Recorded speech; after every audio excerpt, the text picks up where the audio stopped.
Dear students, this is Praveen Kumar Agrawal from Management Department. Welcomes you in my today's lecture of Company Law. In today's lecture, we will discuss upon the concept and definition of proxy. जैसा कि company की meeting के point of view से हमने एक word study किया था जिसका नाम था प्रॉक्सी, यानी कि अगर कंपनी का कोई भी शेयर होल्डर या मेंबर कंपनी की मीटिंग में अवेलेबल नहीं हो पाता है और उस केस में वो क्या कर सकता है, अपने एक रिप्रेजेंटेटिव को भेज सकता है, तो हमने उसको प्रॉक्सी का नाम दिया था। तो आज के लेक्चर में हम इसी पर्टिकुलर प्रॉक्सी के रेफरेंस में कंप्लीट डिस्कशन को फॉलो करेंगे, जिसमें पहला जो फोकस है मेरा वो इसके कॉन्सेप्ट और डेफिनेशन पर रहेगा।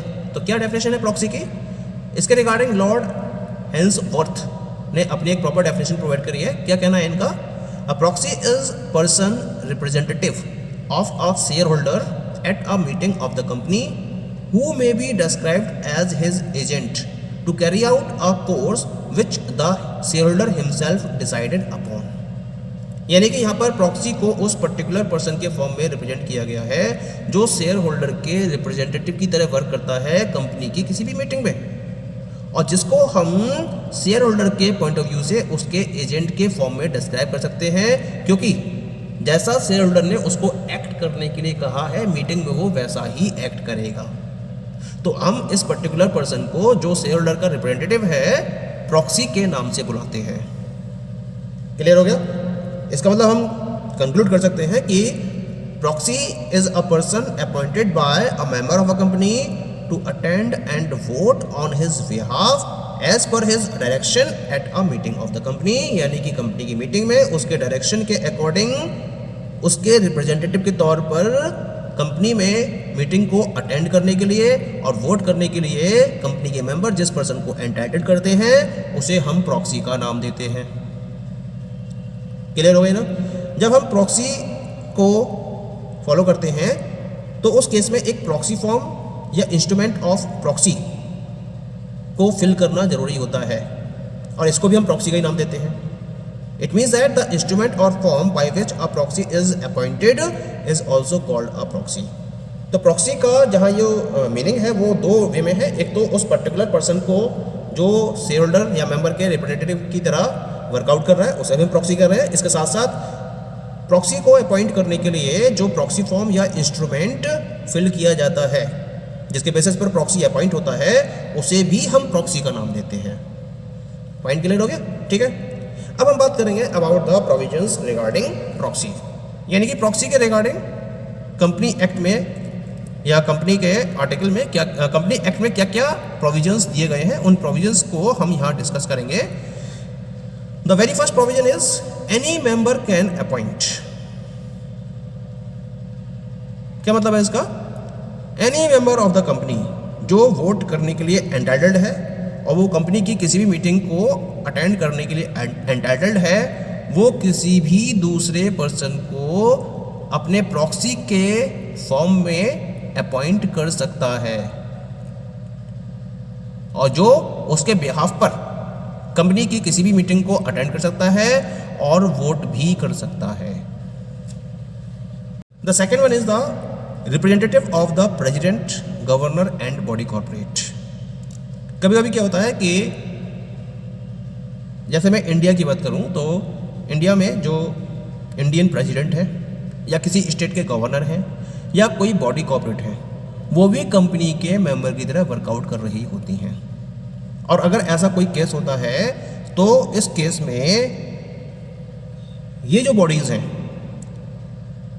दे may appoint any person to act as his representative at any meeting of the company. ये किसी भी बंदे को अपने रिप्रेजेंटेटिव के तौर पर अपॉइंट कर सकती हैं जो कंपनी की मीटिंग में उनके बिहाफ पर एक्ट करेगा। उसे वो सारे राइट्स रहेंगे जो कंपनी के मेंबर के पास रहते हैं, और उसके साथ साथ राइट टू वोट भी उसके पास रहेगा। The third provision is restrictions on rights of proxy. किस या किन कंडीशंस में प्रॉक्सी को राइट्स, कुछ राइट्स एंटाइटल्ड नहीं होते हैं तो किसी पर्टिकुलर प्रॉक्सी को जो पर्टिकुलर राइट्स एंटाइटल्ड नहीं है, ऐसे कौन कौन से राइट्स हैं?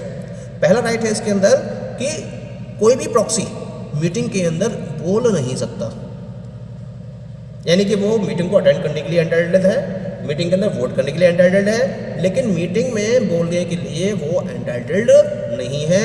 अ proxy shall not have the right to speak at the meeting. और दूसरा इंस्ट्रक्शन है, जो प्रॉक्सी है उसके पास वोट करने की पावर तो होती है, लेकिन केवल और केवल पोलिंग के थ्रू, अगर पोलिंग के थ्रू वोटिंग की प्रोसेस फॉलो की जाती है कंपनी की मीटिंग में, तब तो वो वोट करने के लिए एंटाइटल्ड होगा, अदरवाइज वोट करने के लिए एंटाइटल्ड नहीं होगा इन जनरल कंडीशंस। ठीक है।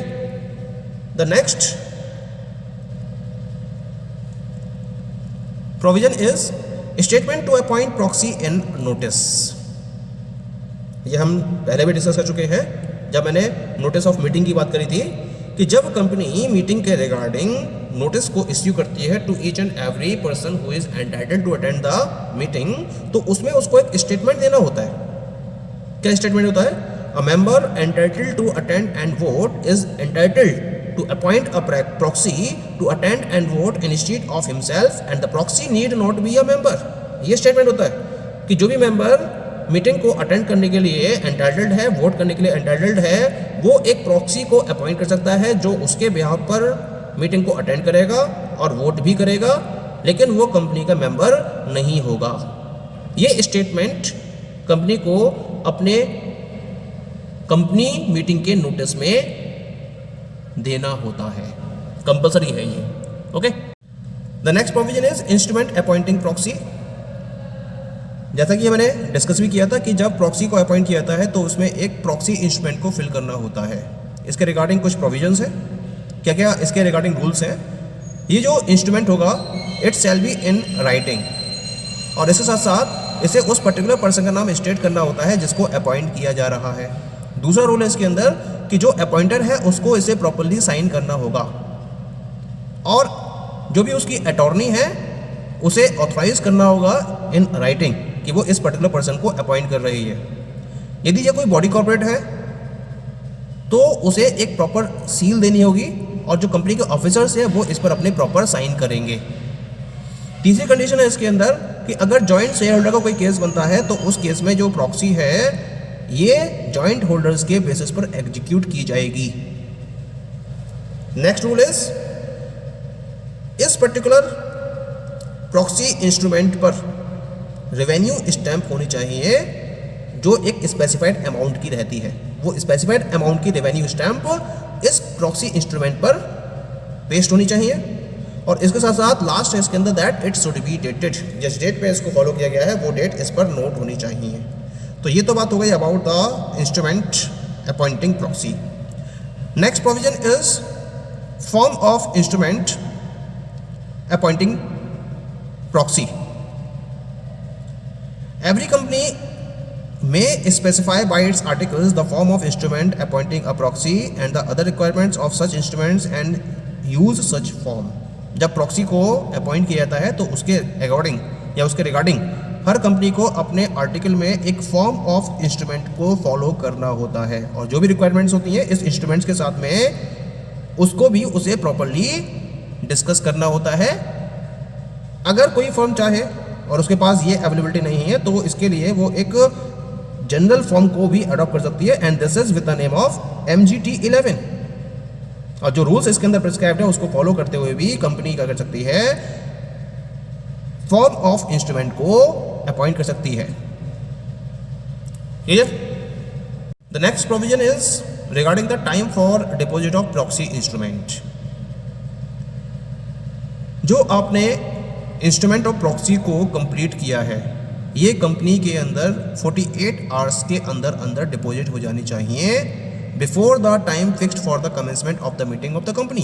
यानी जिस पर्टिकुलर टाइम पीरियड पर कंपनी की मीटिंग को कमेंस करना फिक्स किया गया है उससे 48 घंटे के पहले पहले इस इंस्ट्रूमेंट ऑफ प्रॉक्सी को कंपनी के पास डिपॉजिट करना जरूरी रहता है।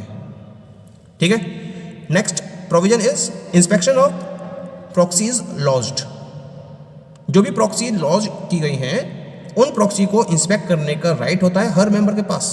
Each and every member of the company is entitled to vote at a meeting, मतलब जो मीटिंग में वोट करने के लिए एंटाइटल्ड है वो सारे मेंबर्स एंटाइटल्ड होंगे इस चीज़ के लिए कि जितनी भी प्रॉक्सीज को लॉस किया गया है उनको इंस्पेक्ट करने का भी उनके पास प्रॉपर राइट रहता है। लेकिन ये कब होता है? जब मीटिंग के कमेंसमेंट के टाइम को फिक्स किया गया है उससे 24 घंटे से पहले, और जब मीटिंग का कंक्लूजन होने को होता है उसके एंड होने से पहले तक जो मेंबर्स हैं वो प्रॉक्सीज को इंस्पेक्ट कर सकते हैं। ठीक है, and the last one is the rights of proxy. तो here we are discussing about some of the rights of proxies. क्या क्या राइट्स हैं प्रॉक्सीज के पास? पहला राइट है इसके अंदर, that is he can vote instead of the member of the company but can't speak at a meeting. Vote तो कर सकता है जो प्रॉक्सी है, किसी भी मेंबर की जगह पर उसे वोट करने का तो राइट होता है, एंटाइटल्ड होता है वो वोट करने के लिए, लेकिन वो किसी भी मीटिंग में बोल नहीं सकता। पहला पॉइंट हो गया इसके रिगार्डिंग। सेकंड पॉइंट क्या है? A proxy appointed by the president और गवर्नर और body corporate can speak, take part in discussion, vote by show of hands and demand a poll. यानी कि प्रेसिडेंट, गवर्नर या किसी बॉडी कॉर्पोरेट के basis पर जिस पर्सन को अपॉइंट किया गया है एज अ रिप्रेजेंटेटिव, उसके पास ये सारे अधिकार रहते हैं। वो डिस्कशन में भी पार्टिसिपेट कर सकता है, बोल भी सकता है मीटिंग में, इसके साथ साथ वो शो ऑफ हैंड्स के बेसिस पर वोट भी कर सकता है, और इसके साथ साथ पोल के बेसिस पर भी और वो पोल के लिए भी डिमांड कर सकता है।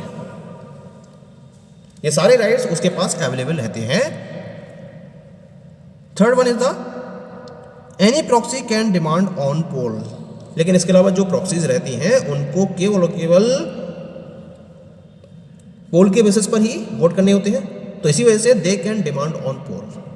यानी कि अगर मान लीजिए वोटिंग को सिंपल वे में फॉलो किया जा रहा है तो इस केस में वो डिमांड ऑन पोल को फोकस कर सकती हैं। यानी जितनी भी प्रॉक्सीज हैं वो सारी प्रॉक्सीज आपस में मिलकर एक दूसरे के साथ में ज्वाइंट होकर पोल के बेसिस पर वोट की डिमांड कर सकती हैं। ठीक है, next one is a proxy has a right to vote only on poll. क्योंकि एक प्रॉक्सी जो होती है वो केवल और केवल पोल के बेसिस पर वोट करने के लिए एंटाइटल्ड होती है। लेकिन जो स्पेशल प्रॉक्सी है ही can vote, special proxy can vote only on the poll. लेकिन जो स्पेशल प्रॉक्सी है उसको केवल पोल पर ही वोट करने का राइट होता है, उसी के लिए एंटाइटल्ड रहती है। तो यहां मैंने कुछ राइट्स डिस्कस किए हैं। These are the rights regarding proxy. Okay, so these all are the different provisions regarding the proxy within the Company Act. Thank you.